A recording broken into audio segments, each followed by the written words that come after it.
Cyberpunk Edgerunners screwed me up in more ways than I was mentally prepared to handle. It curb-stomped me into a deep depression that I have yet to fully recover from. And to put it simply, I need more.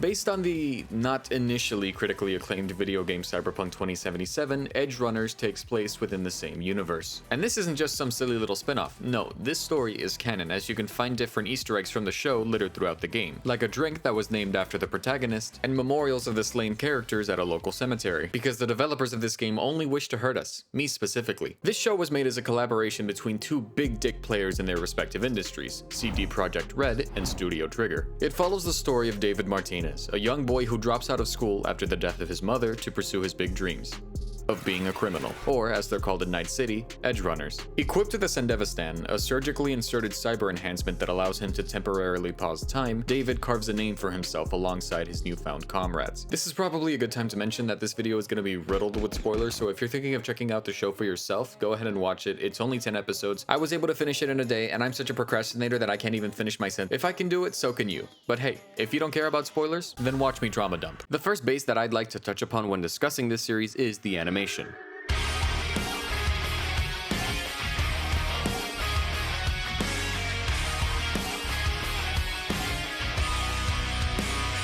It's pretty good. If I had to describe it, I would say it lies somewhere between bing, bang, and pow. Like I said before, if you were paying attention, the series was animated by Studio Trigger. You know.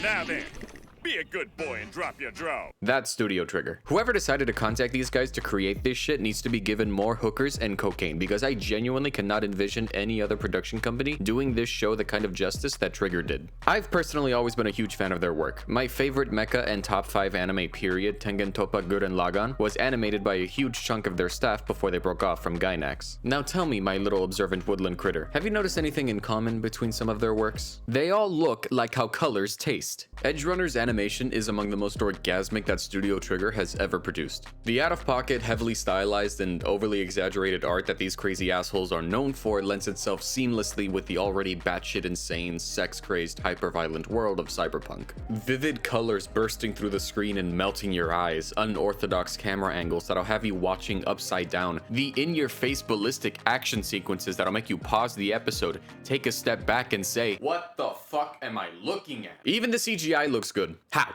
This is like the one thing that anime is universally terrible at. Except Beastars, that shit was fucking fire. It's like Trigger was the Ripper Doc and Edgerunners is some chromed out bastard constantly teetering on the edge of cyberpsychosis, but they just keep asking for more. Watching this show is the visual equivalent of being on the mean end of a glass prism. You can really tell the people who worked on this had a passion for what they do and an earnest desire to make this project the absolute best that it could be. Another visual achievement that I think is worth recognizing are the character designs, as they are very distinguishable yet grounded in the context of this world, with recognizable silhouettes that make each individual stand out. If I show you this outline, you can easily tell, oh yeah, that's Rebecca.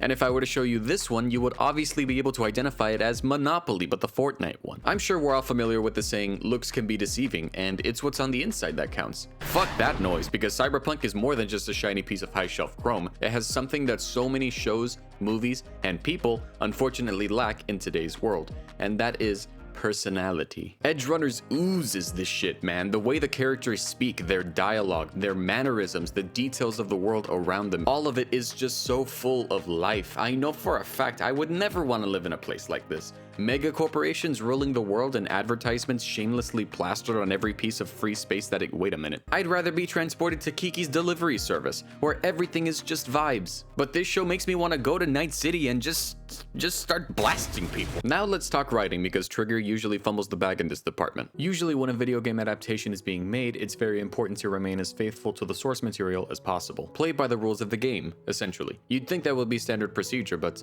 it's not. In this case, the writers did an incredible job in expanding on this dystopian hellscape while staying true to not just the visual style of cyberpunk, but its underlying themes and, most importantly, its tone. The world of cyberpunk is one that constantly teeters on the edge of hope and hopelessness. One second you could be having a good old conversation with your best pal, and the next, somebody's making your brain scream for ice cream. A common theme that both the cyberpunk game and anime hammer into you from the very beginning is that there are no happy endings in Night City. From the first episode, as soon as David chromes the fuck up and has Doc put in the Sendevistan, it can be pretty much guaranteed that he will indeed reinforce this idea. We can even see this sentiment echoed by Lucy in one of her earlier conversations with David soon after they began working together, where she explains how legends in Night City aren't made by how they lived, but instead by how they died. At that moment, we know full well where this story is headed, especially if you've played through even an hour of the game. The entire show is laced with warnings screaming at both you and David that the path he's leading only ends in destruction. Main's entire character serves as the biggest piece of evidence for this. I say that both literally and figuratively. I mean, just look at this fucking guy. The only way to really make a name for yourself and be good at edge running is to outfit yourself with all the colors of chrome